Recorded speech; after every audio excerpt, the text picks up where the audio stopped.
जय जय माई राधा कृष्ण माई जय जय माई राधा कृष्ण माई जय माई शिरडी साई माई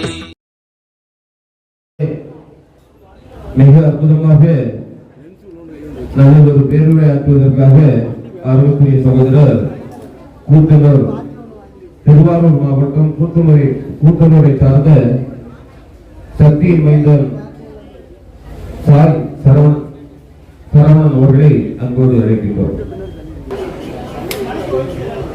हरि गुरु ब्रह्मा गुरु विष्णु गुरुदेवो महेश्वरः गुरु साक्षात् परब्रह्मा तस्मै श्री गुरवे नमः।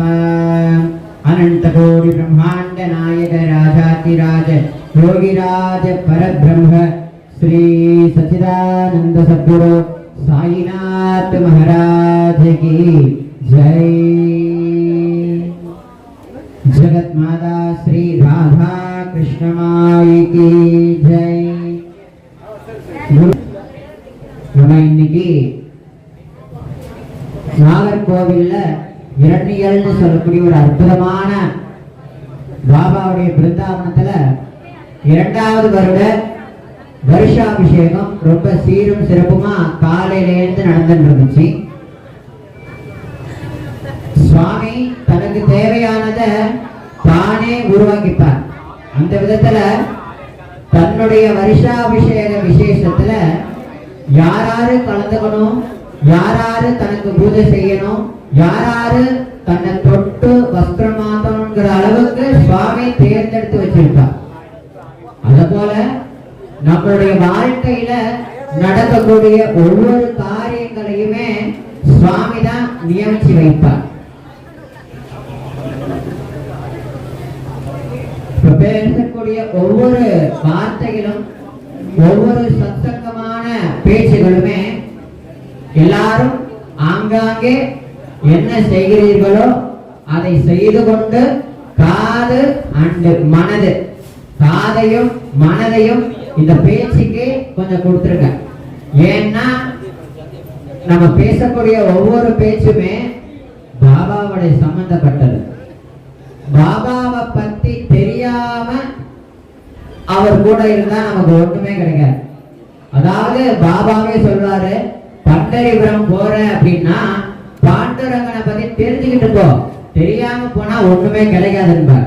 அத போல நம்ம பாபாவுடைய ஆலயத்துக்கு வரோம் போறோம், ஆலயத்துல கலந்துக்கிறோம் அப்படி இருந்தாலும் பாபாவுடைய லீலைகள் என்ன, அவருடைய தத்துவங்கள் என்ன, அவர் எப்படி தன்னுடைய பக்தர்களை ஆட்கொண்டு அவர்களை எப்படி ஒரு குழந்தைய போல பாதுகாக்கிறார் அப்படின்ற லீலைகளை கேட்டால் ஒழிய அவர் மேல நமக்கு நம்பிக்கை வரும்.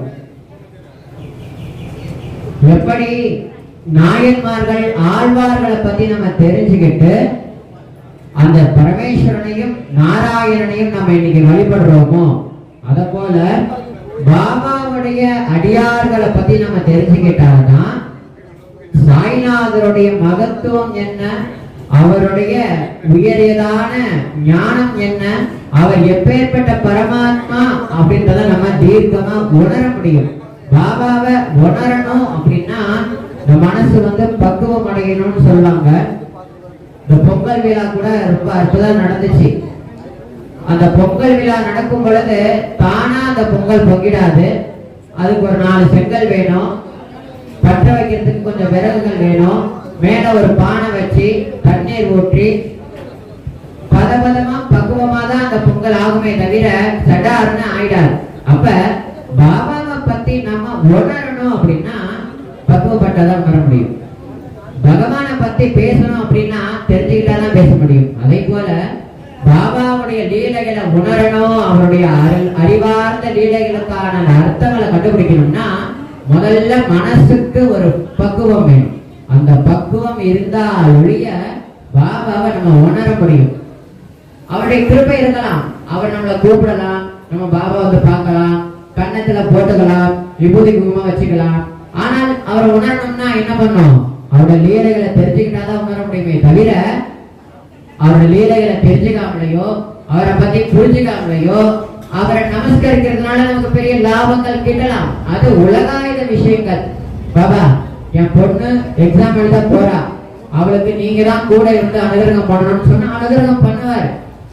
பாபா என் செருப்பை நான் கோயிலுக்கு வந்தேன், காலையில விட்டுட்டு போனா இப்ப பார்த்தா என் செருப்பை காணும் பாபா, கண்டுபிடிச்சு கொடுங்க பாபா, கண்டுபிடிச்சு கொடுப்பாரு.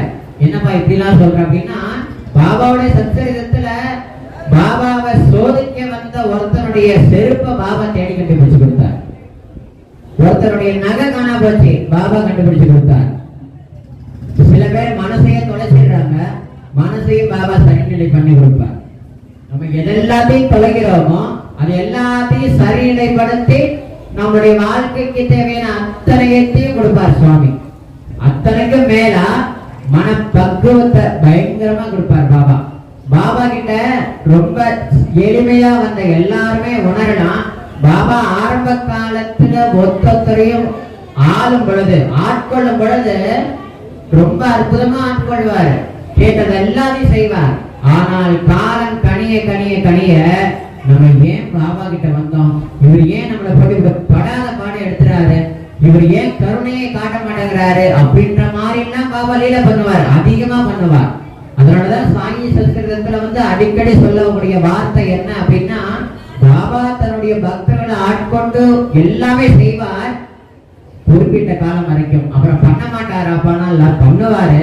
அந்த பண்ணும் பொழுது நமக்கு தேவையான மன பக்குவம், மன உறுதிப்பாடு, இந்த மன உறுதியையும் வைராக்கியத்தையும் நிலையான பாபா மேல பக்தியையும் பாபா படிப்படியா ஸ்டெப் பை ஸ்டெப்பா உருவாக்குவார் நம்ம பாபா. சரிங்களா? நம்மளுடைய மனசுக்கு முதல்ல பக்தினா என்ன அப்படின்றத தெரியணும்ன்றத நம்ம நேற்றைக்கே ஒரு சத்சங்கம் நடந்தது, இதே பேச நம்ம பேசணும். இந்த சத்சங்கத்தை பத்தி நம்ம தெரிஞ்சுக்க சத்சங்கத்துல உட்கார்ந்து சுவாமியுடைய கதைகளை கேட்க கேட்க கேட்க இப்போ ஒரு சம்பவம் நிகழ்ந்தது. என்னன்னா, சாயங்காலம் நாட்டியம் ஆடக்கூடிய இந்த குழந்தைங்க எல்லாம் வந்தாங்க.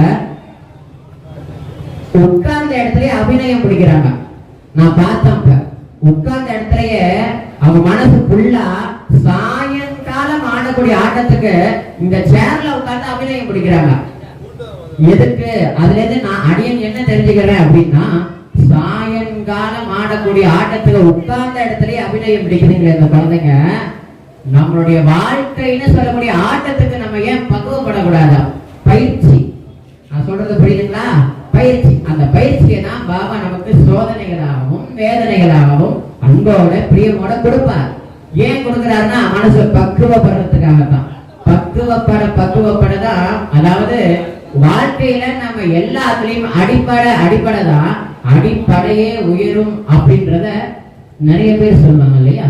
அதனாலதான் பாபாவுடைய கண்ணில பட்ட எல்லா ஜீவன்களையும் அவர் விடவே மாட்டார், கைவிட்டதான் சரித்திரம் கிடையாது. ஆனால் அந்த ஜீவனை ஆட்கொண்டு பக்குவப்படுத்தி அந்த ஜீவனுக்கு தேவையான மனசாந்தையும் மோட்ச கதிக்கு அடையிற வரைக்கும் பாபா அமைதியா இருக்கவே மாட்டார். கடைசி வரைக்கும் அந்த குழந்தையோட கையை பிடிச்சி இறுக்கி பிடிச்சிட்டு தான் போவார்.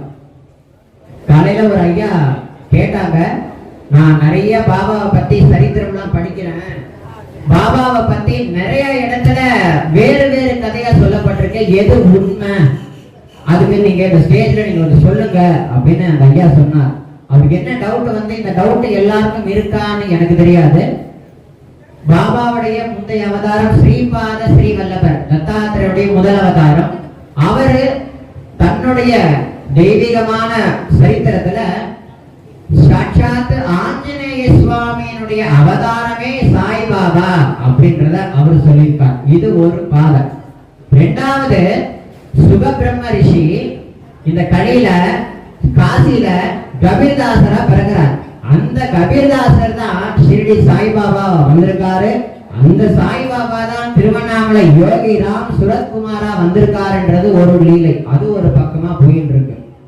கடைசியா மூணாவது ஒரு கதை. என்ன கதை அப்படின்னா, பாபாவுக்கு அம்மா அப்பா இருக்கிறதாகவும் தங்கை அக்கா அண்ணா இருக்கிறதாகவும், அதுக்கப்புறம் அவர் பிறந்தது ஒரு பிராமண குடும்பத்துல, வளர்ந்தது ஒரு முஸ்லிம் குடும்பத்துல, இந்து முசல்மான் அந்த பேதங்களை அறுத்தெறியறதுக்கான மார்க்கத்தை நோக்கி அவருடைய குரு வெங்குசாமி மகராஜ் கடைபிடிச்சு அவருக்கு உயர்ந்த ஞானத்தை கொடுத்ததாக ஒரு கதை. மொத்தம் 3 கதை இருக்கு.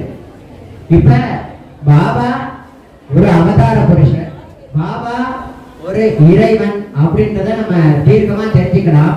ஆனாலும் பாபா எங்க பிறந்தாரு, பாபா எங்க வளர்ந்தாரு, பாபாவுடைய அம்மா அப்பா என்ன, அவர் எப்படி பிறந்தாரு, ஏது பிறந்தாரு அப்படின்றது எல்லாத்தையும் நம்ம ஆராய்ச்சி பண்ணோம்னா நமக்கு ஒண்ணுமே கிடைக்காது. நமக்கு டைம் தான் வேஸ்டா போகும்.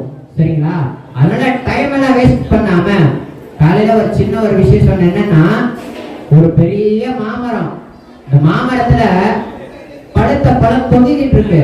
அந்த இடத்தை நோக்கி ஒருத்தன் போறான், கை கட்டிக்கிட்டு இந்த மரத்தை எப்ப வச்சிருப்பாங்க, இந்த மரத்துல இவ்வளவு மாம்பழம் இருக்கு, பேசாம நம்ம எண்ணுவோமா அப்படின்னு ஒண்ணு எண்ணிட்டு இருக்கான்.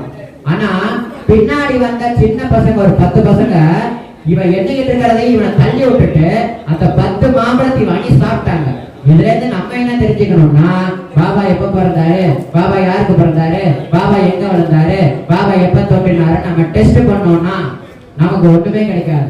ஆனால் பாபா பரமாத்மா அவரோட பாதத்தை பிடிச்சுக்கிட்டா நமக்கு எல்லாமே கிடைக்கும். நம்ம நினைச்சு ஓடி போய் பிடிச்சோம்னா நமக்கு எல்லாமே கிடைக்கும். ஆகையினால சுவாமியை பத்தின ஆராய்ச்சி நமக்கு தேவையே வேண்டாம். பாபா எந்த மதமா இருந்திருக்கட்டும், பாபா எல்லா மதங்களையும் தாண்டக்கூடியவர், சகல மத ஸ்தாபித்த தர்மத்தை கடைபிடிக்கக்கூடியவர் நம்ம பாபா. அவரை நம்ம என்னவா பாவிக்கிறோமோ அதுவா பாபா எல்லா பக்தர்களுக்கும் தரிசனத்தை கொடுத்திருக்கார். பைபிள்ல இயேசுநாதர் பண்ண ஒரு லீலைய பாபா பண்ணியிருக்கார். சத்சங்கம் படிச்சவங்க எல்லாருக்கும் அது தெரியும் நினைக்கிறேன். அதாவது பைபிள்ல இயேசு கிறிஸ்து கடைசியான தருணத்துல 3 நாள் உயிர்த்தெழுதல் அப்படின்ற ஒரு நிகழ்வை நிகழ்த்தினார். 3ஆவது நாள் உயிர்த்தெழுந்து நான் இன்னும் உயிரோட தான் இருக்கேன் அப்படின்றத இயேசு கிறிஸ்து நிரூபிச்சார். அதை ஒரு விழாவா கொண்டாடிட்டு இருக்காங்க அந்த மதத்துல. ஆனால் நம்ம பாபா 1880லயே அந்த நிகழ்வை நிகழ்த்தி காட்டிட்டார். பாபா 1854ல ஷிரடியில தோன்றினார். 1918ல தன் பூதவுடலை விட்டார். இந்த 2க்கு இடையில 1880ல சரியா மார்கழி மாச பௌர்ணமி திதியில பாபா தன்னுடைய பூதவுடலை விட்டு 3 நாள் அந்த உடல்ல பாபா இல்ல. எங்க போனாருப்பா அப்படின்னு நிறைய பேருக்கு டவுட் இருக்கலாம். சத்சங்கம் படிச்சவங்களுக்கு யாருக்காவது இந்த மாதிரி டவுட் வந்திருக்கா? 3 நாள் பாபா எங்க போனாருன்னு யாருக்காவது தெரியுமா? படிச்சது இல்லையா? சத்சங்கம் படிச்சிருக்கீங்க இல்லையா?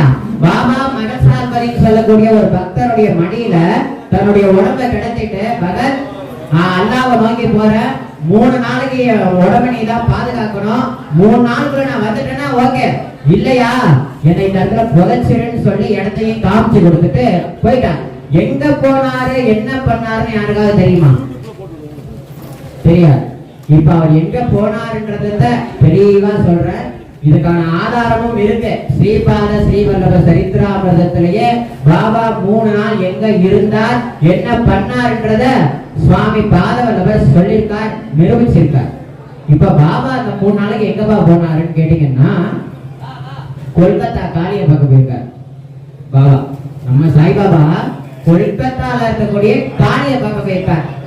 கொல்கத்தா அப்படின்னு சொன்னாலும் அங்க கூட காளி தேவின்னு சொன்னாலும் அங்க ஒருத்தர் நமக்கு ஞாபகம் வரணுமே. யாரு? காளி பக்தர், பெரிய பரமஹம்சர். யாரு? ராமகிருஷ்ண பரமஹம்சர். கரெக்டா? அப்ப அந்த ராமகிருஷ்ண பரமஹம்சர் சித்தி ஆயிட்டார். அப்போ சித்தி ஆகி சூக்ஷ்ம ஸ்வரூபத்துல அம்பாளுடைய பாதார விந்தகத்துல உட்கார்ந்து தபஸ் பண்ணிட்டு இருக்கார்.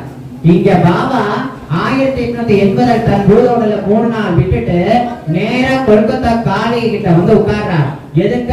ராமகிருஷ்ண பரமஹம்சர் உட்கார்றாரு, அம்பாள் பிரதட்சமா நிக்கிறா. அப்ப ராமகிருஷ்ண பரமஹம்சருக்கும் அம்பாளுக்கும் பேச்சுவார்த்தை நடக்கிறத பாபா கேட்கிறார். என்னப்பா பேச்சுவார்த்தை நடந்துச்சுன்னா, மகனே ராமகிருஷ்ண பரமஹம்சா, உன்னையே நம்பி இருக்கக்கூடிய பக்தர்களுக்கு நீ பாட்டுக்கு விட்டுட்டு வந்துட்ட, பூதவுடலை விட்டுட்டு திருப்பி நீ ஜென்மா எடுத்து உன் பக்தர்களை நீதான்ப்பா காப்பாற்றணும் அப்பா சொல்றா. என் பட்டதெல்லாம் போதும் தாயே, தயவு செஞ்சு என்னை இன்னொரு ஜென்மா எடுக்க விடாத, நான் உன் பாதத்துல வந்து சேர்ந்துடுறேன், தயவு செஞ்சு எனக்கு ஜென்மா கொடுக்காதன்னு அம்பால ராமகிருஷ்ண பரமஹம்சர் டார்ச்சர் பண்றார். ராமகிருஷ்ண பரமஹம்சர் யாருனாலும் தெரியுமா? விவேகானந்த சுவாமியினுடைய குரு அவர்தான். அவர் வந்து வம்பு பிடிக்கிறார் அம்பாட்ட, எனக்கு பிறப்ப கொடுக்காதீங்கன்னு. அப்ப அம்பாள் சொல்றா, சரி உனக்கு நான் பிறப்ப கொடுக்கல ராமகிருஷ்ண பரமஹம்சா, உன்னுடைய எல்லா விதமான காரியத்தையும் நான் இப்ப ஷிரடியில இருக்கக்கூடிய சாய்பாபா கிட்ட ஒப்படைக்கிறேன்னு சொல்லி ராமகிருஷ்ண பரமஹம்சரால விடப்பட்ட அத்தனை காரியத்தையும் பாபா கிட்ட சாட்சாத்து பரதேவதையான அம்பாள் சமர்ப்பிச்சார். அதோட மட்டும் இல்லாம அந்த அம்பாளானவள் என்ன பண்றா அப்படின்னா, தன்னுடைய ஒரு சொரூபத்தை பாபாக்குள்ள ஐக்கியப்படுத்திட்டு பாபாவை வழி அமைச்சு வைக்கிறா. கடைசியா மார்கழி மாசம் பௌர்ணமி திதியிலிருந்து 3ஆம் நாள் அன்னைக்கு பாபா திருப்பி உயிர் தெழுந்தார் இயேசுநாதரை போல. அதுக்குள்ள ஷிரடியில பயங்கரமான சண்டை பிரச்சனை வந்துச்சு. பாபா செத்து போயிட்டாரு, இறந்து போன உடலை வச்சிருக்க கூடாது, உடனே புதைக்கடான்னு சொல்லி பாபாக்கு வேண்டாதவங்க வம்பு பண்ணாங்க. பாபாவோட உடம்ப புதைக்கிறதுக்கு குழிலாம் தோண்டியாச்சு, தூக்கிலாம் வைக்கணும் உடம்ப. அதுக்குள்ள பாபா கரெக்டா கண்ணை முழிச்சு, நான் உயிரோட தான் இருக்கேன், செத்துலாம் போலன்ட்டாரு பாபா. அப்பலேருந்து பாபா பண்ண அற்புதம் என்னங்கிறத கேளுங்க. இன்னைக்கு சாயி சத்சங்கத்துல எல்லாரும் பாபா வாழ்ந்த மசூதிய என்ன சொல்றோம்? துவாரகா மாயின்னு சொல்றோம் இல்லையா? பாபா இந்த 3 நாள் உடலை விட்டதுக்கு அப்புறம் அம்பாளுடைய ஒரு சுரூபத்தை வாங்கிக்கிட்டார், ராமகிருஷ்ண பரமஹம்சருடைய சாநித்தியத்தை வாங்கிக்கிட்டார். அதனுடைய பரிமாற்றத்தின் மூலமா பாபா சாட்சாத் அம்பாளோட ரூபமாவே இருக்கக்கூடிய மசூதிய துவாரகா மாயி அப்படின்னு சொல்லக்கூடிய பேரை சொன்னார். அப்பதான் இந்த நிகழ்வு நடந்ததுக்கு அப்புறம் தான் பாபா மசூதிக்கு துவாரகா மாயி அப்படின்னு சொல்லக்கூடிய திருநாமத்தை சொன்னார். அதுல இருந்துதான் பாபா சத்தத்துல அடிக்கடி சொல்வார், உங்க எல்லாருக்கும் துவாரகா மாயி தெரியுமா அப்படின்னு பாபா கேட்டார். இது தெரியாது பாபான்னா, அவளே இங்க வரக்கூடிய எல்லா குழந்தைகளுக்கும் அம்மா ஆவாள், அவள் எல்லாருடைய தேவைகளையும் பூர்த்தி செய்வாள் அப்படின்றத பாபா அடிக்கடி சொல்வாரு. அதுக்கும் மேல இந்த தாயினுடைய, அதாவது இந்த துவாரகா மாயின்னு சொல்லக்கூடிய தாயோட மடியில எந்த ஒரு குழந்தை உட்கார்ந்தாலும் அந்த குழந்தையை கடைசி கால பரியந்தம் வரை இவள் காப்பாற்றுவாள் தான் சொன்னாரே தவிர நான் காப்பாற்றுவேன்னு சொல்லல. அப்ப இதே நம்ம புரிஞ்சுக்கணும், சாட்சாத்து பரதேவதையான அம்பாலான துவாரகா மாயையும் ஷிரடி சாயிநாதரும் வேறு இல்ல, சிவசக்தி சொரூபம்னே சாயிநாதர் அப்படின்றத நம்ம தீர்க்கமா உணரலாம். சரிங்களா? நேற்று ஆரம்பித்த கதையிலிருந்து இப்ப நான் திருப்பி தொடங்குறேன். நேற்று நம்ம ராதா கிருஷ்ணமாயி அப்படின்னு சொல்லக்கூடிய ஒரு அற்புதமான பக்தையினுடைய அனுபவிச்சோம். அவள் பிறந்தது சங்கம்நேர்ல, திருமணம் பண்ணது தானேல. அவளுக்கு அப்போது வயசு 15. அந்த காலத்துல திருமணமான 7வது நாளே கணவன் போயிட்டார். சுத்தி இருக்கக்கூடியவங்க, சொந்தக்காரங்க, பந்தக்காரங்க எல்லாரும் சுந்தராபாய வெறுத்தாங்க, கண்டபடி திட்டினாங்க, துர்திஷ்டவாதி கண்டபடி திட்டினாங்க. இதெல்லாம் தாங்கிக்க முடியாத சுந்தராபாய கூட்டுக்கிட்டு அவங்க தாத்தாவான பாபு சாஹேப் கணேஷ் சீர்ஷாகர் நேரா பண்டரிபுரம் அவங்க மாமா வீட்டு கொண்டு போய் விட்டுட்டாரு சுந்தராபாய் சீர்ஷாகர். அப்புறம் பாண்டுரங்கனே கதின்னு வாழ்ந்தா சுந்தராபாய் ஆகிய 17 வயசு பொண்ணு. இப்போதைக்கு 17 வயசு இருக்கிற பொண்ணெல்லாம் வேறு விதமா இருக்கு. ஆனால் அந்த காலத்துல 17 வயசு ஒரு பொண்ணானவள், கணவனை இழந்தவள், அந்த காலத்துல வீட்டை விட்டு வெளில வர வைக்க மாட்டாங்க, தலைமுடி எல்லாத்தையும் ஒட்ட வலிச்சு வீட்டுக்குள்ளேயே அடைச்சு கிடக்கணும். ஆனால் இந்த பெண்மணியான சுந்தராபாய் எல்லா தடைகளையும் உடைச்சி எரிஞ்சு, நான் பகவானுக்குரியவள், பகவான் எனக்குரியவன் அப்படின்றத உணர்ந்து கொண்டு பாண்டுரங்கன் மேல அத்தியந்தமான பக்திய அவள் கொள்றா. இதுக்கும் நம்ம சாய்பாபாவுடைய கதைக்கும் அற்புதமான ஒத்து போகும். இத கொஞ்சம் ஆழமா எல்லாரும் உட்கார்ந்த இடத்துல கேட்டீங்கனாலே போதும். இங்க வந்துதான் உட்காரணும் இல்ல, ரிலாக்ஸ்னஸா இருக்கிற இடத்துலயே உட்கார்ந்து கேட்டீங்கனாலே இந்த கதையினுடைய தாற்பயம் என்ன? ஷிரடி மாதே பண்டரபுர, ஷிரடியே சாயிபாபா, ஷிரடியே பண்டரிபுரம், சாயிங்கள் விட்டு விட்டல்ன்ற வார்த்தையை நம்ம பாபா காரத்துல பாடுறோம், அதுக்கான அர்த்தத்தை கொடுத்தவளே இந்த ராதாகிருஷ்ணமாய் தான். இந்த ராதாகிருஷ்ணமாய் தான் சுந்தராபாயா இருக்கிறா. இன்னும் அவள் ஷீரடிக்கு வரல, இனிமேதான் வரப்போறா ஷீரடிக்கு. ஷீரடிக்கு அவள் வந்த தருணம், ஷீரடி எப்படி இருந்துச்சு, ஷீரடியை எப்படி தன் பக்தியினால படிப்படியா அம்மா மாத்தனாங்கிறது எல்லாத்தையும் நம்ம அனுபவிக்க போறோம் குறிப்பிட்ட நேரத்துல. சரிங்களா? அந்த சுந்தராபாயானவள் பக்தினா அப்படி பக்தி கொண்டா, அந்த பாண்டுரங்கன் மேல அவ அபங்கமல பாட ஆரம்பிச்சான்னா பாண்டுரங்கனை நேரா வந்து ஆடுற அளவுக்கு அவருடைய பக்தி இருக்கு. இப்ப நம்மளாவது பாடுறோம்னா இருக்கிற சாமி ஓடி விடுவாரு, நமக்கு பொருள் வளமும் இல்ல பக்தியும் இல்ல, தன்னை மறந்து நடனம் புரிவார் 15 வயசு பொண்ணு. சரிங்களா? அப்படி ஆடும் பொழுதும் பாடும் பொழுதும் பாண்டுரங்கனுடைய கிருபைக்கு பாத்திரமான அவள் ஒரு பெரிய சம்பவம் ஒண்ணு பண்டிகை நடக்குது. அதை நான் நேத்தியே சொல்லியிருந்தேன். என்னன்னா, பாண்டுரங்கனுக்கு அனுதினமும் பக்தி செய்யக்கூடிய பூஜை பண்ணக்கூடிய பூசாரிகள் சாப்பாடு கொடுக்கல, லேட்டா கொடுத்துட்டாங்க. இதை இந்த சுந்தராபாய் பார்த்துட்டு, என் பாண்டுரங்கனுக்கு பசிதாங்க மாட்டான், அவன் குழந்தை மாதிரி, அவனுக்கு ஏன் நீங்க பட்னி போட்டீங்கன்னு அந்த பண்டிகையிலேயே சண்டைக்கு போயிட்டான். அப்ப சண்டைக்கு போகும் பொழுது அந்த பூசாரிங்க எல்லாம் சேர்ந்து இவ ரொம்ப பேசுறா, இவன் இனிமே கோயிலுக்குள்ளேயே விடக்கூடாதுன்னு சொல்லி கண்ட்ரோல் பண்ணிட்டாங்க. அப்பலேருந்து சுந்தராபாயானவள் வீட்டுக்குள்ளேயே நடனம் புரிஞ்சுக்கிட்டு சேவை பண்ணிக்கிட்டு கார்த்திகை ஏகாதசி ஆசாட ஏகாதசி தினத்துல எல்லாம் பண்டரிபுரத்தை நோக்கி வரக்கூடிய லட்சக்கணக்கான மக்களுக்கு சாப்பாடு கொடுக்கறது, கை கால் அனுப்பிக்க வருது, அவங்களுக்கு தேவைகளை பூர்த்தி செய்யறதுன்ற மாதிரி சேவைகளை செய்து கொண்டே இருந்தார். ஒரு சனத்துல பாண்டுரங்கனை பார்க்காம இருக்க முடியாதுங்கிறதுனால, சதா பாண்டுரங்க சிந்தனையா இருந்ததுனால பாண்டுரங்கனுடைய தரிசனமும் சுந்தராபாய்க்கு அவள் இருந்த வீட்டிலேயே கிடைச்சது. அப்ப பாண்டுரங்கன் சுந்தராபாயுடைய தலைய வருடி விட்டு சொன்ன வார்த்தையை நேற்று சொன்ன, திரும்பவும் இன்னைக்கு சொல்றேன். கவலைப்படாத சுந்தராபாய், நீ யாருன்னு நீ உணர்றதுக்கு நானே உன்னுடைய சத்குருவா வருவேன், உனக்கு சத்குருவா நானே வருவேன்கிறத பாண்டுரங்கன் சொல்லிட்டு மறைஞ்சு போயிட்டார். சொன்ன மறாதனால அதே பாண்டுரங்கனும் ருக்மிணி தேவியும் ஒரு ஆண் பெண் ரூபம் தரிசிட்டு வந்து, ஏண்டிமா நீ பொண்ணு நல்லா இருக்கிய, என் பையனை நீ கல்யாணம் பண்ணிக்கிறியான்ற ஒரு வம்பை எடுத்து விட்டாங்க பாண்டுரங்கனும் விட்டல் ருக்மிணியும். அதுக்கப்புறம் என்னாச்சுன்னா, திருவி பூஜை அறைக்கு போய் சுந்தராபாயி அலரா, நீ ரமாபாய்க்கு அடைக்கலம் கொடுத்த, ஜனாபாய்க்கு அடைக்கலம் கொடுத்த, கானாபாத்திராவுக்கு அடைக்கலம் கொடுத்த, இந்த பாவியை இன்னைக்கு அடைக்கலம் கொடு, தயவு செஞ்சு எனக்கு கல்யாணமும் வேண்டாம், எனக்கு எதுவும் வேண்டாம் பண்றாங்க, உன் பாதம் மட்டுமே போதும், வேற எதுவும் வேண்டாம்னு அழும் பொழுது அசரீர வாக்கு ஒழிக்குது. சுந்தராபாய், நான் உனக்கு சொன்ன வார்த்தையை ஞாபகம் வச்சுக்கோ, நானே உனக்கு சத்குருவா வருவேன், நானே உனக்கு சத்குருவா வருவேன்னு பாண்டுரங்கன் சொல்றார். அப்ப அவளுக்கு ஒரு புத்தியில ஒரு விஷயம் படுது. என்னன்னா, சத்குருவா வருவேன் சத்குருவா வருவேன்னு பாண்டுரங்கன் சொல்றானே, அப்ப அவன் என்னதான் சொல்ல வரான் அப்படின்னு ஆழமா யோசிக்கும் போது, சுந்தராபாய் நிறைய சரித்திரங்களை படிச்சிருக்கா. ஞானேஸ்வர மாவளி, துக்காராம், ஏகநாதர், விவர்த்திநாதர், முக்காபாய் சரித்திரம் நிறைய படிச்சதுனால அவங்க எப்படி சத்குருவை அடைஞ்சாங்க அப்படின்றத அவ உணர்றா. எங்க அடைஞ்சாங்கன்னா, இருந்த இடத்துல அடையலையா, தேசம் முழுக்க சுத்தி இருக்காங்களாம் ஒரு குருவை தேடி. அப்ப நம்மளும் குருவை தேடி தேசம் முழுக்க சுத்தணுங்கிற எண்ணத்துக்கு சுந்தராபாய் வரா.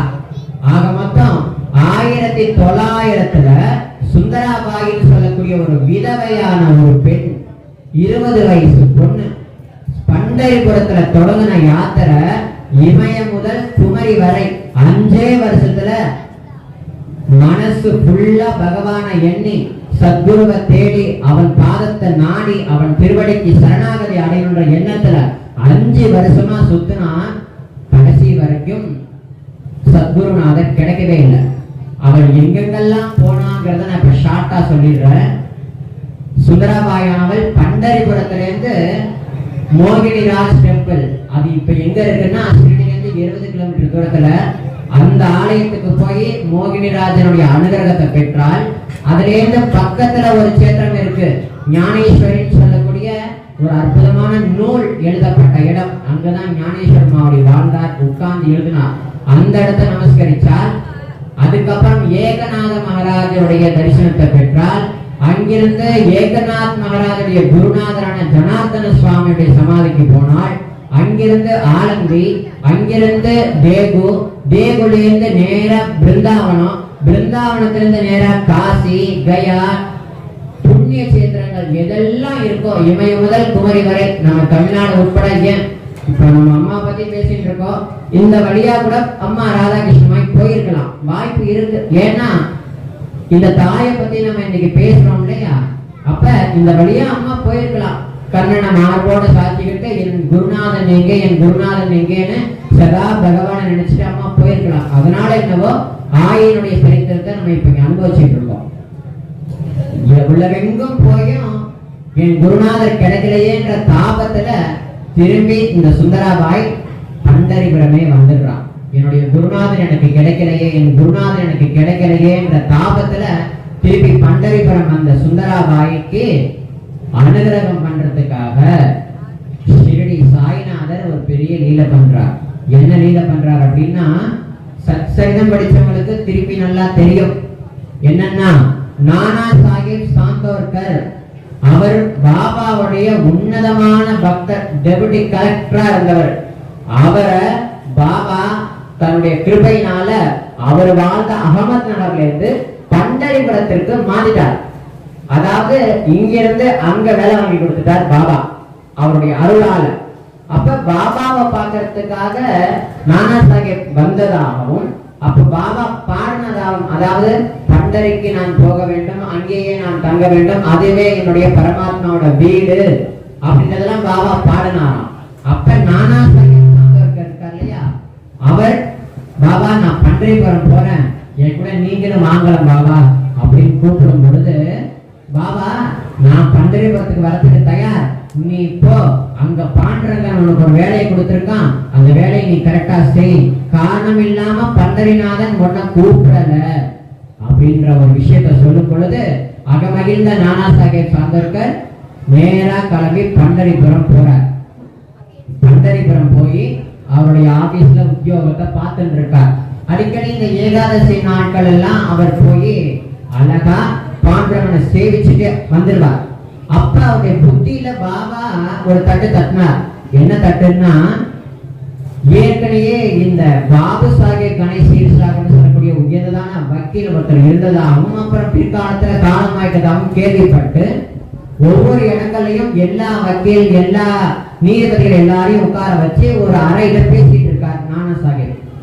இந்த மாதிரி ஒரு உயர்ந்ததான ஆளாமே கணேஷ் சீர்ஷாகர், அவரு காலமாயிட்ட ஆளாமே, அவளுக்கு ஒரு பேத்தி இருந்தாலாமே, அவள் கூட சுந்தராபாயின் பேரு, அவள் இப்ப பண்டரிபுரத்துல சன்னிதானத்துலதான் வாசம் செய்யறா அப்படின்றத நானா சாஹிப் கேள்விப்படுறார். கேள்விப்பட்டு சுந்தராபாயை பார்க்கறதுக்காக தேடி அவளுடைய வீடை கண்டுபிடிச்சு நானா சாஹிப் சாந்தோர்கர் நேரா அவள்கிட்ட போய் அவளை முதல்ல பாக்குறாரு. நானா சாஹிப், நான் சின்ன பிள்ளையா இருக்கும் பொழுது நான் உன்னை பார்த்தேன் சுந்தரிபாய், ஆனா நீ இப்ப பெரிய பொண்ணா வளர்ந்துட்ட, ஆனா உன்னை பார்க்கும் பொழுது மனசுக்கு ரொம்ப ஆனந்தமா இருக்கு. ஏன்னா நீ ரொம்ப தேஜஸா இருக்க, உன்னை பார்த்தா ஒரு பொண்ணுன்னு யாரும் சொல்ல மாட்டாங்க, ஒரு தேவதை அப்படின்னு தான் சொல்லுவாங்க. அதனால நீ என்ன பண்ற, உனக்கு குரு வேணும்னு தாபம் உனக்கு இருக்கு, அதனால நீ நேரா ஷிரடி வந்துரு அப்படின்னு சொல்றார். ஷிரடியா, ஷிரடியில யாரு இருக்கா அப்படின்றத நானா சாஹிப் திருப்பி சொல்றார். ஷிரடியில சாய்பாபா இருக்காரு, எங்கள் பாபா இருக்காரு அப்படின்னு நானா சொன்ன உடனே சுந்தராபாய்க்கு மனசுல ஒரு எண்ணம் பட்டுச்சு. நம்ம இவ்வளவு காலம் 5 வருட காலம் குருநாதனை தேடி தேடி தேடி தேடி போனோம், குருநாதர் கிடைக்கல, நம்ம குருநாதர் ஷிரடியில கிடைப்பாரோ இல்லையோன்ற ஒரு சந்தேகமும் ஏற்படுது சுந்தராபாய்க்கு. அப்போ நானா சாஹிப் சாந்தோர்கர் செலவுக்கு பணமும் கொடுத்துட்டு, நீ எப்ப மனசுக்கு தோணுதோ நீ அப்ப நேரா ஷிரடி வந்துரு சொல்லி பணத்தை சுந்தராபாயிட்ட கொடுக்கிறாரு. சுந்தராபாய் என்ன பண்றா அப்படின்னா, கையில பணத்தை வாங்காம அழகா பாண்டரங்கன் பாதத்துல வச்சிருங்க, நான் எடுத்துக்கிறேன்னு சொல்லிட்டான். அப்ப நம்ம என்னுடைய ஒவ்வொரு காரியங்களையும் பகவானுடைய பாதார விந்தத்துல சமர்ப்பிக்கணுங்கிறத சுந்தராபாய் நமக்கு கத்து கொடுத்திருக்கா அம்மா. அப்ப ஷிரடிக்கு போகணும் அப்படின்ற எண்ணமானது வந்தாச்சு. அப்ப நேரா சுந்தரிபாய் ஷிரடி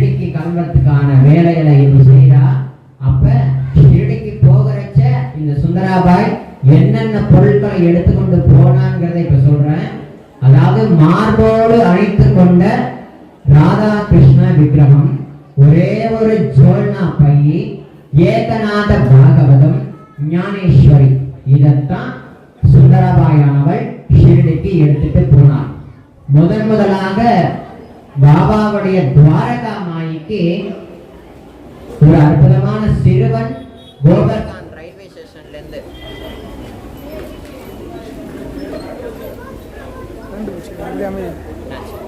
ஆனவள் முதலா ஷிரடிக்கு போகிறாங்க அம்மா.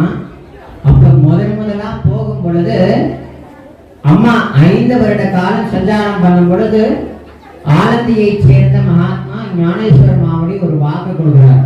என்ன வாக்கு கொடுக்கிறார் அப்படின்னா, உன்னுடைய குருவை நீ காண்ப, உன்னுடைய குருவை பார்த்த க்ஷணத்துல உன்னுடைய குரு 2 விதமா தரிசனம் கொடுப்பார்.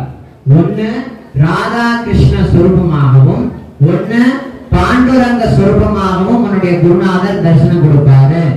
எந்த குருநாதருடைய ரூபத்துல நீ பாண்டுரங்கனையும் ராதா கிருஷ்ணனையும் தரிசிக்கின்றையோ அவர்தான் உன்னுடைய குருநாதர் அப்படின்ற மாதிரி அழகா ஞானேஸ்வர மாவடி ஒரு வாக்கு கொடுத்தார். அந்த வாக்கை நினைவுல நிறுத்தி கொண்டு சுந்தரபாய் ஆனவள் ஷிரடிக்கு முதலா போய் தன் பாதத்தை பதிக்கிறார். இப்படி பதித்த மாத்திரத்துல ஷிரடியில துவாரகா மாய்க்கும் சுந்தரபாய் நடந்து வர தூரத்துக்கும் ஒரு 500 மீட்டர் தூரம் இருக்கு. அந்த தூரத்திலேயே சுந்தரபாயானவள் ஒரு யோகினியா தான் அந்த 5 வருட காலத்துல உலகெங்கும் சுற்றதுனால, ஒரு பெண்ணா இருந்து கொண்டு சுற்றி திரிந்ததுனால அவள் கிட்ட அஷ்டமா சித்திகளும் வந்தது. அதுக்கு மேற்கொண்டு என்னன்னா, ஒரு அற்புதமான தேவதையாவும் அவள் ஆனாள். ஒரு நிறைய சக்திகள் கொண்ட ஒரு அற்புத தேவதையா தான் அவன் முதலா ஷிரடிக்கு வந்தாள் சுந்தராபாய். அப்படி வந்து நின்ற க்ஷணத்திலிருந்து துவாரகா மாயின் சொல்லக்கூடிய பாபாவுடைய தர்பாருக்குள்ள போகிறதுக்குள்ளேயே தன்னை ஈர்த்திருத்தக்கூடிய ஏதோ ஒரு சக்தி இந்த ஷிரடியில இருக்குங்கிறத சுந்தராபாய் உணர்ந்து கொள்கிறார். அப்படி உணர்ந்து கொண்டு ஒவ்வொரு அடி எடுத்து வைக்கும் பொழுது சுந்தராபாய் தன்னுடைய மனதுல ஒரு உயர்ந்ததான தெய்வீக உணர்வு ஒண்ணு ஏற்படுது. என்னுடைய குருநாதர் ஒருவேளை அந்த ஷிரடியில இருப்பாரோ அப்படின்ற எண்ணம் வந்து ஆழமா ஏற்படுது. ஷிரடியில துவாரகாமாய்க்குள்ள சுந்தராபாய் உள்ள போயாச்சு. போன க்ஷணத்துல பாபா சில பக்தர்கள் எல்லோருமே இந்த சுந்தராபாயை வரவேற்கிறதுக்காக தான் காத்து கொண்டு இருந்திருக்காங்க. அப்ப நானா சாஹேப் சாந்தர்கர் சுந்தராபாயை வரவேற்று என்ன சொல்றாரு அப்படின்னா, சுந்தராபாய்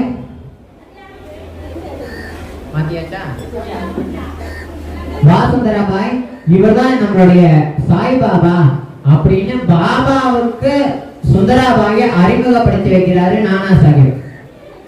அப்ப பாபா நிமிர்ந்து சுந்தராபாயை பார்க்கிறார். ஆனால் சுந்தராபாய் நிமிர்ந்து பாபாவை பார்க்கல. அப்ப என்ன பண்றாள் அப்படின்னா, தன் மார்போடு அணைத்து வைத்த ராதா கிருஷ்ண விக்கிரகத்தை கீழே அப்படியே உட்கார வச்சுட்டு சாஷ்டாங்கமா பாபாவுடைய பாதத்துல நமஸ்கரிக்கிறார். நமஸ்கரிச்சு எழும் பொழுது அங்க சாய்பாபா இல்ல.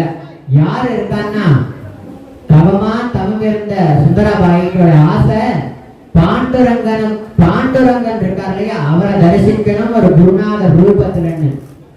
பாபா அந்த இடத்துல தன்னுடைய ரூபத்தை மறைச்சுக்கிட்டு சாட்சாத் பண்டரிநாதனாகவே தரிசனம் கொடுத்தார். கீழே விழுந்து எழுந்திருச்சு க்ஷண மாத்திரத்துல பாண்டுரங்க தரிசனமும் கிடைச்சது, ராதா கிருஷ்ண தரிசனமும் கிடைச்சது. இந்த 2 தரிசனமும் கிடைக்கிறதுக்கு தான் சுந்தராபாய் தவம் இருந்தார். என் குருநாதர், எந்த குருநாதருக்குள்ள ராதா கிருஷ்ணனையும் பண்டரிநாதனையும் தரிசிக்கிறனோ அவர்தான் என்னுடைய குருநாதர் அப்படின்ற ஒரு அற்புதமான ஸ்திதியில இருக்கக்கூடியவங்க நம்ம அம்மா. அப்ப பாபாவே என்னுடைய சத்குருநாதர்னு கண்டுகொண்ட அவள் பாபாவுடைய திருவடியில வீழ்ந்து தன் கண்ணீரால அபிஷேகம் பண்ணி பாபாவை பார்த்து கேட்கிறாள் சுந்தராபாய், என்னை ஏன் இவ்வளவு நாள் பார்க்க வச்சீங்க அப்படின்ற மாதிரி சுந்தராபாய் கேட்க பாபா சொன்னாரு, பாபா உன்னதான் நான் ரொம்ப நாளா எதிர்பார்த்துக்கிட்டு இருக்கேன். இப்ப வந்துட்டு இல்லையா, நீ இனிமே எங்கேயும் போக கூடாது, நீ இங்கேயே இருக்கணும் அப்படின்னு சுந்தராபாய்க்கு ஆணையிடுறார். அதை மேற்கொண்டு பாபா சொல்றாரு என்னன்னா, பாபா ராதாகிருஷ்ணி வந்துட்டியா, வா, நீ கிருஷ்ணனை விட்டு பிரியாம இருக்கிறதுனால உனக்கு ராதா கிருஷ்ண மாயே அப்படின்ற ஒரு தெய்வீக நாமத்தை நான் உனக்கு கொடுக்கிறேன்னு சொல்லி தீட்சா நாமம் கொடுத்தார். இதே தீட்சா நாமம் தான் கபோல்கருக்கு ஹேமாந்த் பந்த் அப்படின்ற பேரை கொடுத்துச்சு. இதே தீட்சா நாமம் தான் அப்துல் பாபாவுக்கு காக்கை அப்படின்ற பேரை கொடுத்துச்சு. இதே தீட்சா நாமம் தான் காகா சாஹிப் தீட்சித், அதாவது ஹரி சீதாராம் தீட்சித் அவர்களுக்கு காகா சாஹிப் தீட்சித் அப்படின்ற பேரை கொடுத்துச்சு. அதுபோல இந்த சுந்தராபாய்க்கு தீட்சா நாமமா ராதா கிருஷ்ண மாயி அப்படின்ற ஒரு தெய்வீக நாமத்தை நம்ம பாபா முதலா துவாரகா மாயில வழங்கினார். இப்பவும் நீங்க ஷிரடி போனீங்கன்னா துவாரகா மாயி, மஸ்ஜித் மாயி, ராதா கிருஷ்ண மாயி, இந்த மூணுமே அழகா இணையும். அது நம்ம அழகா உணரலாம். சரிங்களா? இந்த மாயினா என்ன அப்படின்னா அம்மா அப்படின்ற ஒரு அற்புதமான ஒரு விஷயம். அது மாயினா அம்மா அப்படின்னு ஒரு அர்த்தம் இருக்கு. அந்த விதத்துல ராதா கிருஷ்ண மாயியா வந்தவள் துவாரகா மாயில அன்று இரவு அன்னையானவள் வந்த நேரம் வந்து இரவு நேரம். அந்த இரவு நேரத்துல தன்னை மறந்து சுழன்று ஆட ஆரம்பிக்கிறான் அம்மா. அப்படி ஆட ஆட ஆட ஆட மிட் நைட் ஆயிடுச்சு. அதுக்கப்புறம் என்னன்னா எல்லாரும் கற்சிலை போல நிக்கிறாங்க. ராதா கிருஷ்ணனோட நடனத்தை பார்த்து பாபாவும் கற்சிலை மாதிரி உட்கார்ந்துருக்காரு. அப்ப பாபா சொல்றாரு, ஆயி இனிமே இங்கே தங்கிக்க. எங்க அவரை தங்க வைக்கிறது அப்படின்னு ஒரு சில பக்தர்கள் யோசிக்கிறாங்க. அப்ப பாபா தீர்க்கமா சொல்லிடுறார், எங்க தங்க வைக்கிறதுன்னா சாலாவுல நீ போய் தங்கு அப்படின்னு பாபா ஆக்கி கொடுக்கிறார். சாலா பள்ளிக்கூடம்னு பேர். ஷிரடியில இப்ப இல்ல, எல்லாத்தையும் இடிச்சிட்டாங்க. ஆனாலும் அன்றைய காலகட்டத்துல ராதா கிருஷ்ணமாயின்னு சொல்லக்கூடிய பக்தக்கு பாபா கொடுத்த தெய்வீகமான இடத்தோட பேரு சாலா. இந்த சாலாவை பாபா தன்னுடைய துவாரகா மாய்க்கு சமமா வைத்து பாதுகாத்தார். ஆனால் துவாரகா மாய் இருக்கு, அம்மா வந்த சாலா இல்ல, இடிச்சிட்டாங்க. அப்ப முதலா வந்த ராதா கிருஷ்ண மாய்க்கு பாபா அடைக்கலம் கொடுத்து ஷிரடியிலேயே இருக்க வைக்கும்படியா பாபா கிருபை பண்ணாரு. அதனுடைய ஒரு தாற்பயமா பாபா ஷிரடியில ஷாலான்னு சொல்லக்கூடிய ஒரு 10க்கு 10 தான் அந்த இடம். அந்த இடத்துல பாபா ராதா கிருஷ்ணமாய தங்க வச்சார். அற்புதமான இடத்துல ராதா கிருஷ்ணமாயி தங்கினாள். பல விடிஞ்சது. அப்போ அப்படி விடையிற நேரத்துக்கு முன்னாடியே பாபா இதயபூர்வமா ராதா கிருஷ்ணமாய நீங்க வா, துவாரகாமாய்க்கு வா அப்படின்னு சொல்லி மனதாலேயே அழைக்கிறார். பாபாவுடைய மனதனுடைய எண்ணவட்டத்தை அறிந்து கொண்ட ராதா கிருஷ்ணமாயி பாபாவை தேடி துவாரகாமாய்க்கு ஷாலாவிலிருந்து போறா. அங்க போய் பார்த்தா பாபா இல்ல, சாட்சாத் தத்தாத்ரேய சுவாமி தரிசனம் கொடுக்கிறார். தரிசனம் கொடுத்த மாத்திரத்துல திரும்பி பண்டரிநாதன தரிசனம் கொடுக்கிறார். அப்ப சுந்தராபாயானவள் இப்ப ராதாகிருஷ்ணமாய் இருக்கா, சுந்தராபாயானவள் இல்ல. சுந்தராபாய்க்கு தான் ராதா கிருஷ்ணன் ஒரு அற்புதமான திருநாமம் சூட்டப்பட்டுச்சு. பாபா பாண்டுரங்கனா தரிசனம் கொடுத்த மாத்திரத்துல பாபாவை பார்த்து, ஹே பிரபு, என்னுடைய பண்டரிநாதனும் நீதான், என் பாண்டுரங்கனும் நீதான், இந்த ஷிரடியே என்னுடைய பண்டரிபுரம், என் பாபா நீதான் என்னுடைய பாண்டுரங்கன் சொல்லி நமஸ்கரிச்சார். நமஸ்கரிச்சு பாபாவுடைய பாதத்தை மெல்ல வருட வருட வருட வருட தடவி கொடுத்து, இந்த பாதத்தினாலதானே நீ தேச சஞ்சாரம் பண்ண, ராமனா இருக்கும் பொழுது கால செருப்பு கூட போடாம எல்லா இடங்களுக்கும் நடந்தே போனியப்பா. சைத்தன்ய மகாபிரபுவா இருக்கும் பொழுது தன்னை மறந்து ஆடி எல்லாருக்கும் பக்தியை போதிச்சியப்பா.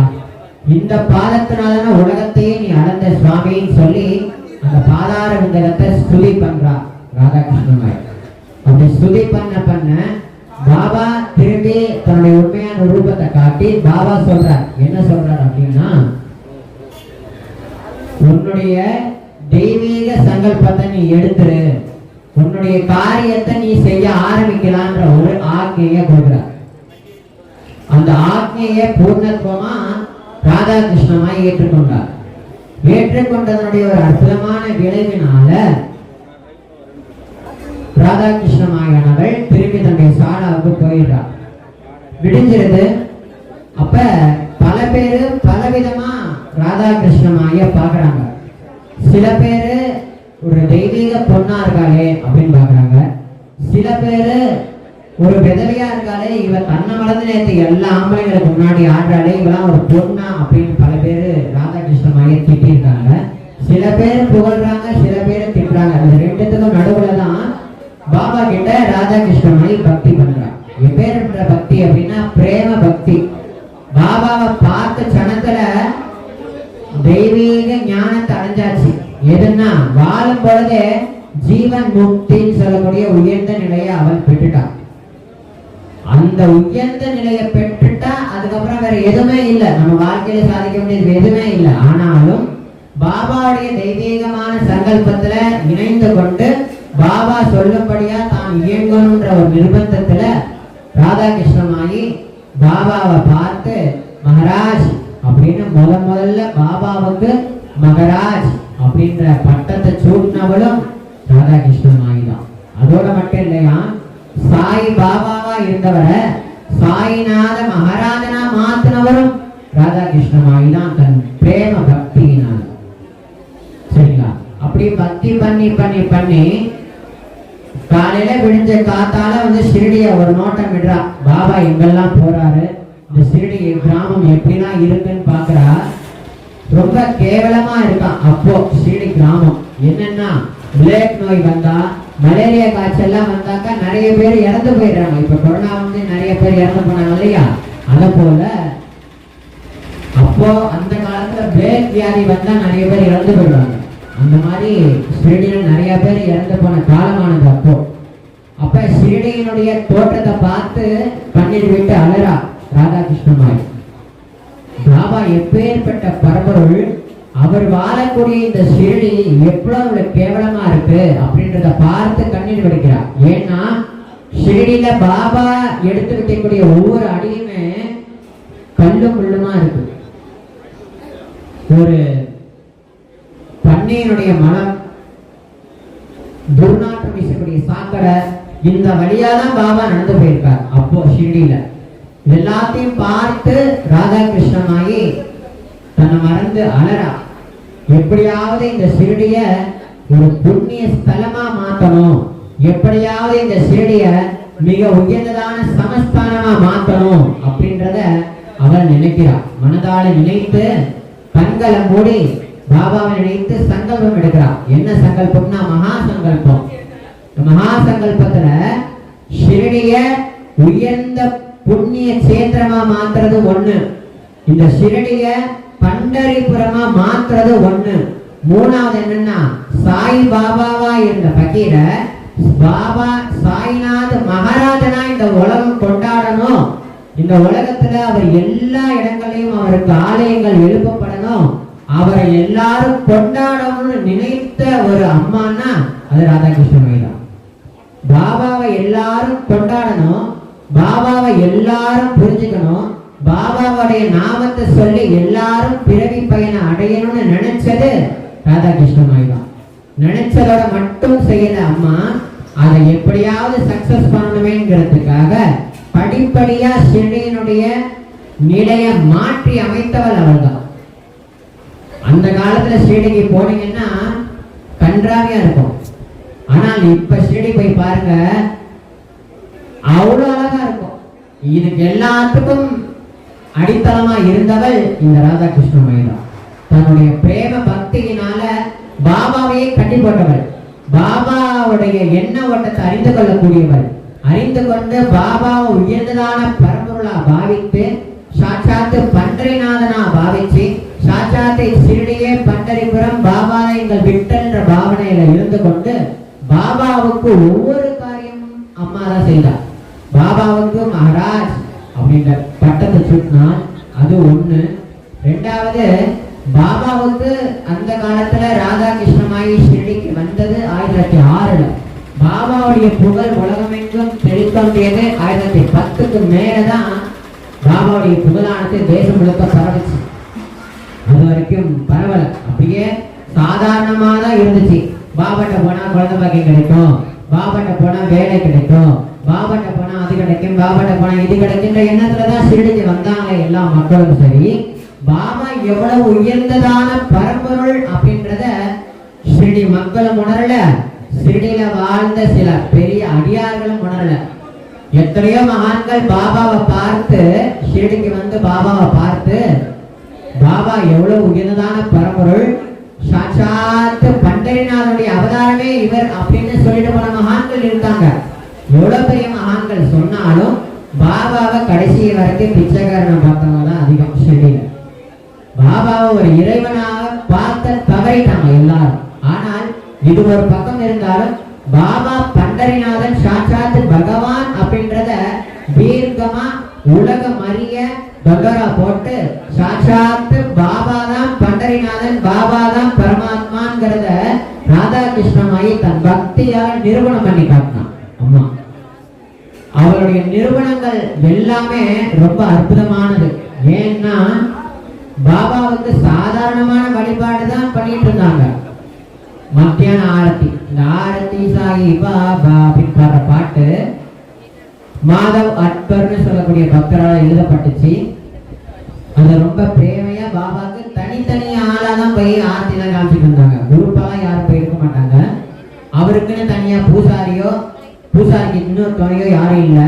அவங்கவுங்க கையில தட்டு பூவு பழமை எடுத்துட்டு போய் பாபாவோட பாதத்தை அலம்பி பாபாவோட பாத தீர்த்தத்தை சாப்பிட்டு பாபா கழுத்துல மாலையை போட்டு ஆர்த்தி காமிச்சு நமஸ்கரிச்சுட்டு வந்துருவாங்க. ஆனால் இந்த ராதா கிருஷ்ணமாயி என்ன பண்ணா அப்படின்னா, ஒரு பெரிய கூட்டு வழிபாடா நடக்கணும், ஒரு பெரிய பெரிய புண்ணிய ஸ்தலத்துல ஒரு பகவானுக்கு எப்படி ஒரு பண்டிட் இருக்காரோ அது போல பாபாவுக்கு ஒரு பூசாரி வேணும்னு நினைத்தார் அம்மா.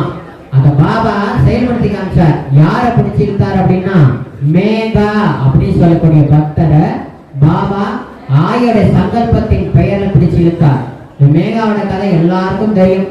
பாபாவை சாட்சாத்து பரமேஸ்வரனாவே பார்த்து அவருக்கு பூஜை செய்த அப்படிப்பட்ட ஒரு பக்தன். பாபாவே அவர் சமாதியானதுக்கு அப்புறம் அந்த உடம்பு மேல கையை வச்சு இவன் என்னுடைய உண்மையான பக்தன் அப்படின்றத பாபாவே சொல்லியிருக்கார். சரிங்களா? அப்படிப்பட்ட உயர்ந்தான பக்தனை பாபா பிடிச்சிருந்தாரு. அந்த இழந்ததனுடைய ஒரு அழகான ஒரு விளைவா, இழந்ததனுடைய ஒரு அற்புதமான விளைவா பாபா வந்து அவருக்கு சாட்சாத் சிவபெருமானாகவே தரிசனம் கொடுத்திருக்கார். சரிங்களா?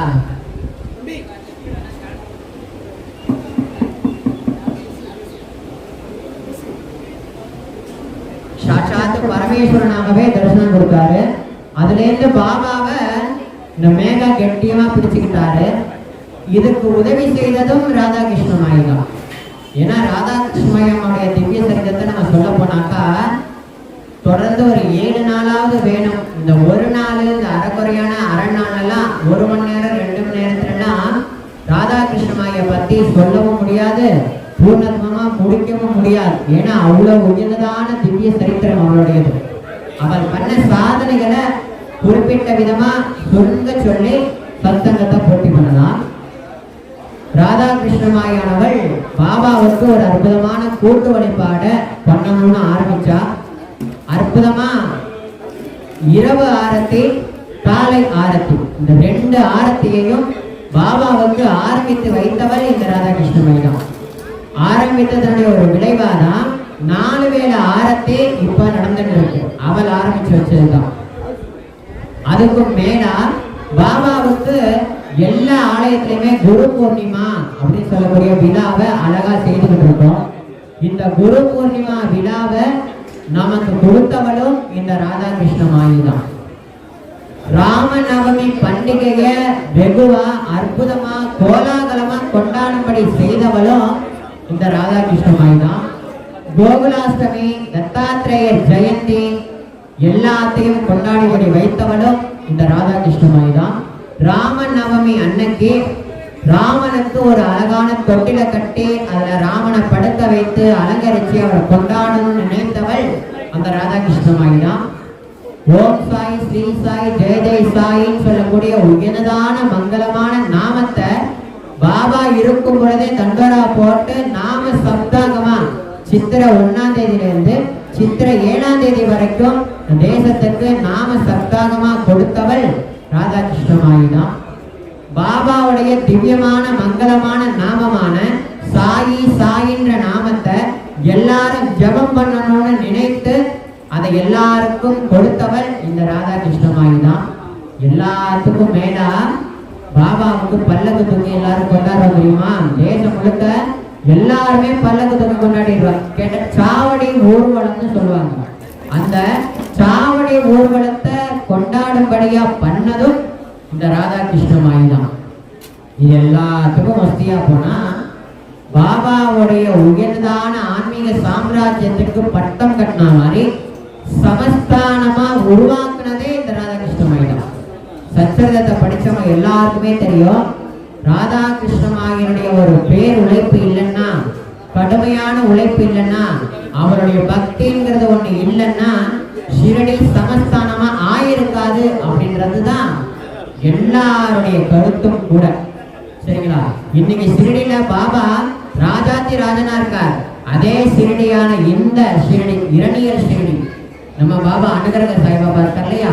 எவ்வளவு ராஜாதி ராஜனா சுவாமி ஆசீர்வாதம் பண்ணிக்கிட்டு அனுகிரகம் பண்ணிட்டு இருக்கார்.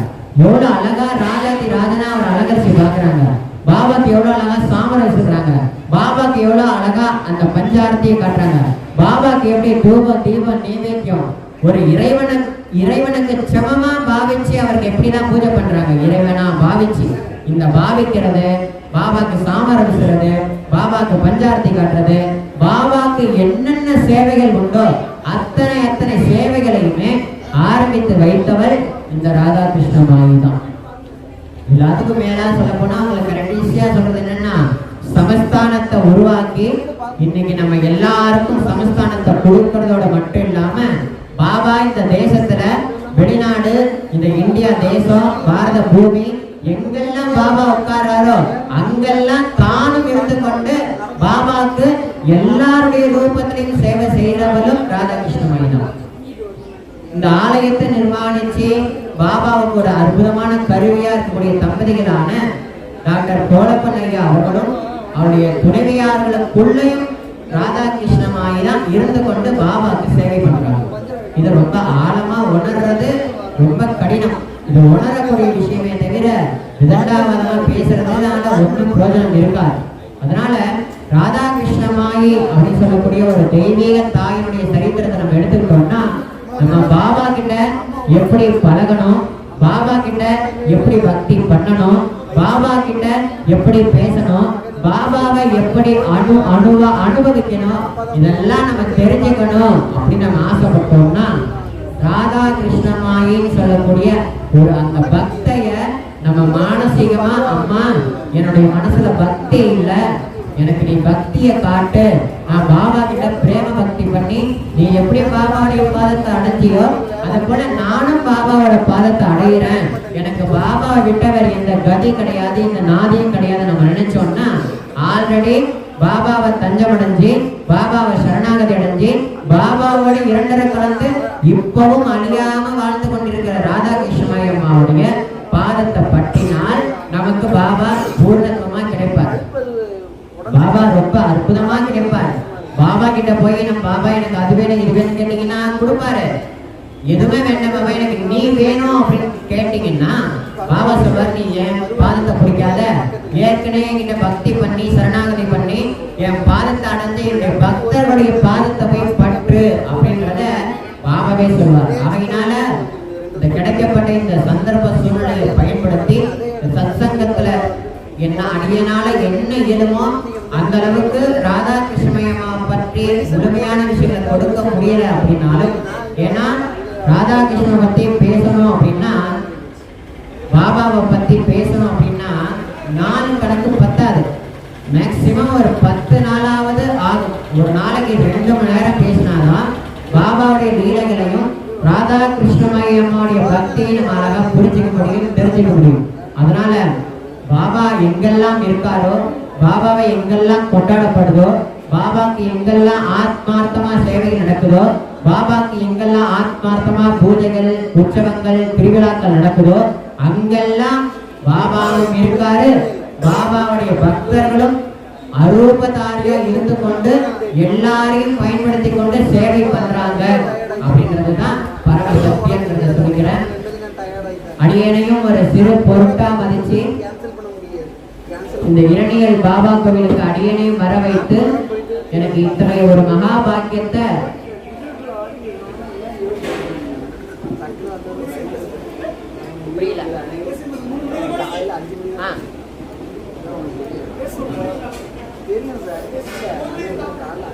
மூணு மணிக்கா? சரி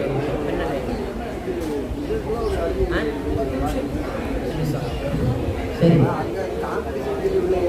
அதனால என்னன்னா பாபாக்கு இன்னைக்கு வந்து நம்ம விதவிதமா பட்டாடை உடுத்தி பாபாக்கு ஒரு அற்புதமா சீரம் சிறப்புமா வாழையில தோரணம் கட்டி பாபாவுடைய வருஷாபிஷேக விழாவை வந்து ரொம்ப அற்புதமா நம்ம இன்னைக்கு பண்ணிட்டு இருக்கோம். அப்படின்னா பாபாவுக்கு ஒரு விழா கொண்டாடுறது அப்படின்னாலும், பாபாவை பத்தி பேசுறது அப்படின்னாலும் அதுக்கு பாபாவுடைய ஒரு பெரிய அனுகிரகமும் இருக்கணும், பாபாவுடைய ஒரு கருணையும் இருக்கணும். அதெல்லாம் மீறி போக பக்தி அப்படின்றது ஒண்ணு நம்ம மனசுல இருக்கணும். அந்த பக்தியானது ஆத்மார்த்தமான பக்தி. இந்த ஆத்மார்த்தமான பக்தி அப்படின்னா என்னன்னா, நம்ம சுவாமிய கண்ணை மூடி நினைச்சா கண்ணுக்குள்ளேயும் சுவாமி தெரியணும், நம்ம மனசு முழுக்கவும் சுவாமி தெரியணும். நமக்கெல்லாம் பாத்தீங்கன்னா கண்ணை மூடுனா கண்டதெல்லாம் தெரியும், சுவாமி தெரியவே மாட்டார். ஏன் கண்டதெல்லாம் தெரியுதுன்னா நம்ம மனசு அந்த அளவுக்கு உலக விஷயங்கள்ல ஈடுபட்டிருக்கு அப்படின்றது அர்த்தமாகும். புரியுதுங்களா? அதனால நம்மளுடைய மனசு, நம்மளுடைய புத்தி, நம்மளுடைய செயல்பாடு எல்லாத்தையுமே பாபாவுடைய பாதார விந்தகத்துக்கு நம்ம சமர்ப்பிச்சோம் அப்படின்னா அதுதான் நமக்கு கிடைச்ச ஒரு பெரிய பாக்கியம். சரிங்களா? நம்மளை விடக்கூடிய ஒரு சுவாசம், நம்மளுடைய ஹிருதய துடிப்பு, நம்மளுடைய கண்ணு துடிக்கிற ஒவ்வொரு அசைவு எல்லாத்துக்குமே காரணமா இருக்கக்கூடியவர் நம்ம பகவான் சச்சிதானந்த சத்குரு சாய்நாதர் தான். அதனால அப்பேற்பட்ட சுவாமியினுடைய 2வது வருஷாபிஷேக விழாவை நம்ம எல்லாரும் அற்புதமா கலந்து கொண்டு இதோ கொஞ்சமா தான் சத்சங்கத்தை அனுபவிச்சிருக்கோம். முழுமையா நம்ம அனுபவிக்க முடியல. ஏன்னா நேர காலங்கள் வந்து இதுக்கெல்லாம் பத்தாது. மேக்சிமம் வந்து ஒரு பாபாவை பத்தி பேசணும் அப்படின்னா 3 மணி நேரத்திலேயோ 2 மணி நேரத்திலேயோ பேச முடியாது, நாள் முழுக்க பேசினாலும் முடியாது. ஆக மொத்தம் ஒரு 10 நாள் இருந்து கொண்டு டெய்லி ஒரு 2 மணி நேரமா நம்ம பேசினாதான் பாபாவை பத்தின பூர்ணத்துவமான விஷயத்தை நம்ம பேச முடியும். பாபாவுடைய கிருபையை நம்ம அடையிறதுக்கான மார்க்கத்தையும் நம்ம அடைய முடியும். அதனால அப்பேற்பட்ட பாக்கியம் நம்ம எல்லாருக்கும். சரிங்களா? ஏன்னா இன்னைக்கு ஒரு பாபாவுடைய தர்பார்ல அன்றைய காலகட்டத்துல நிறைய பரதநாட்டியம் கூட நிறைய பேர் ஆடிட்டாங்க பாபா முன்னாடி. இந்த பரதநாட்டியம் ஆடக்கூடிய ஒருத்தருக்கும் பாபா நிறைய அள்ளி கொடுத்துருக்காரு. பணம் காசு இல்லை, எது தெரியுமா? ஆசையையும் அற்புதமான கிருபையையும் வாரி வாரி கொடுத்திருக்காரு. இங்க சாதாரணமா ஆடினவங்க பிற்காலத்துல பெரிய உயர்ந்த ஸ்டேஜை நம்ம அடைஞ்சாங்க. அந்த மாதிரி வந்திருக்கக்கூடிய குழந்தைகளோட நீங்க எல்லாருமே பாபாவுடைய தர்பார்ல ஆட வந்திருக்கீங்க. அதுக்கு அவர் என்ன பெரிய சன்மானம் கொடுக்க போறாரு அப்படின்னா, எல்லாருமே பார்த்து மிகையேற்றக்கூடிய ஒரு உயர்ந்ததான ஸ்டேஜ பாபா கொடுப்பார். அப்படிப்பட்ட ஒரு அற்புதமான கருணாமூர்த்தி நம்ம சாய்நாதர். அவருடைய ஒரு தர்பார்ல இருந்து கொண்டு இன்னைக்கு நம்ம பாபாவை பத்தி சுருக்கமா சத்சங்கம் வரையில நம்ம அனுபவிச்சிருக்கோம். மீண்டும் சொல்றது என்ன அப்படின்னா, இப்படிப்பட்ட ஒரு பாக்கியத்தை சாமான்யமா யாருக்கும் கிடைச்சிடாது. சிறு ஏழைக்கு பாபாவும் அம்மா ராதாகிருஷ்ண மாயும் கொடுத்திருக்காங்க. அதே பாபாவும் அதே ராதாகிருஷ்ண மாயும் தான் இருந்து கொண்டு யாருடைய உள்ளத்துல இருந்து கொண்டு அப்படின்னா டாக்டர் கோலப்பன் ஐயா அவருடைய ஹிருதயத்துல பாபாவும், அம்மா அவங்களுடைய துணைவியாருடைய ஹிருதயத்துல ராதாகிருஷ்ணமாயி அம்மா இருந்து கொண்டும் இப்படிப்பட்ட ஒரு சத்சங்கத்தை இன்னைக்கு நம்ம அனுபவிக்கும்படியா பாபா கருணா கடாட்சம் பண்ணியிருக்கார். அதனால அந்த கருணைக்கும் அவங்களுடைய ஒரு உயர்ந்தான அன்புக்கும் அடியனுடைய அனந்த கோடி நமஸ்காரங்களை சமர்ப்பணம் பண்ணிக்கொண்டு இங்க வீட்டிருக்கக்கூடிய ஷிரடி அனுகிரக சாய்பாபாவுடைய பாதாரத்தையும் நமஸ்கரித்துக் கொண்டு எல்லாருடைய பாதங்களையும் நமஸ்கரிச்சுக்கிறேன். இதோடு சத்சங்கத்தை பூர்த்தி பண்ணிக்கலாம். ஜெய் சாய்ராம், ஜெய் ராதாகிருஷ்ணமாயி.